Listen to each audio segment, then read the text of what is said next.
Good morning guys, আমি অনির্বাণ। আমি central board of indirect taxes and কাস্টমসের আন্ডারে কলকাতা কাস্টমসে as an inspector examiner job করি। তো আগের ভিডিওতে আমি দেখিয়েছিলাম আমার কোয়ার্টারের ভিতরটা কীরকম বা কীরকম কোয়ার্টার আমরা থাকি। তো এই ভিডিওতে আমরা দেখাবো যে আমার কোয়ার্টারটা যেখানে তার আশপাশের ভিউজ কীরকম, আশপাশে কীরকম কাদের কোয়ার্টার আছে বা বাড়ি ঘর আছে এইসব। তো গেট দিয়ে বেরোলাম, গেট দিয়ে বেরিয়ে সোজা চলে যাচ্ছি। আমার ডান পাশে আছে HPCL-এর কোয়ার্টার, আর আমার বাম পাশে আছে BSNL-এর কোয়ার্টার। এই যে এখানে এন্ট্রান্সটা দেখতে পাচ্ছ, এটা হচ্ছে BSNL-এর কোয়ার্টার। তো BSNL-এর টাওয়ারের যেমন অবস্থা, তো তাদের কোয়ার্টারের ততই বাজে অবস্থা। এই এখানে একটা জেসিবি। আচ্ছা, এবারে এই রোডটা দিয়ে আমরা যখন সোজা চলে যাব তখন হচ্ছে মেন রোড। তার আগে বলে রাখি, আমি এখন হলদিয়াতে পোস্টেড।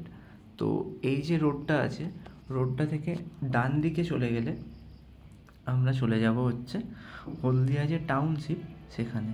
এবার হলদিয়া টাউনশিপ, হলদিয়া বাস স্ট্যান্ড ডান দিকে চলে যাচ্ছে, আর বাঁ দিকে গেলে আমরা চলে যাব সে হলদিয়া স্টেশনে। বা এই দেখতে পাচ্ছ আমাদের এখানে কাস্টমসের বোর্ড লাগানো আছে কোয়ার্টারের।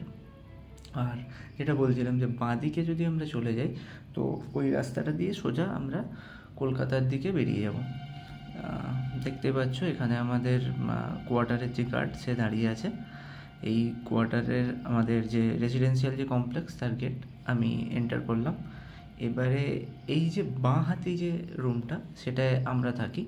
আমরা মানে আমি আর আমার একটা কলিগ একটা কোয়ার্টার নিয়ে দুজনে শেয়ার করে থাকি এখানে। কারণ এখানে অ্যাকচুয়ালি কোয়ার্টারের একটু শর্টেজ আছে, তো সেই জন্য এরকমভাবে শেয়ারিংয়ে থাকতে হয়। তো সামনে এই যে দেখতে পাচ্ছ, এটা ডান দেখাবো আমি ভিডিও। এই যে এটা হচ্ছে আমাদের মন্দির। এখানে সকালে পুজো টুজো হয়। এখন মন্দিরের দরজা বন্ধ আছে, কারণ এটা অনেকটাই সকালে আমি ভিডিওটা বানিয়েছি। আর এই যে সামনে এটা হচ্ছে গেমস রুম।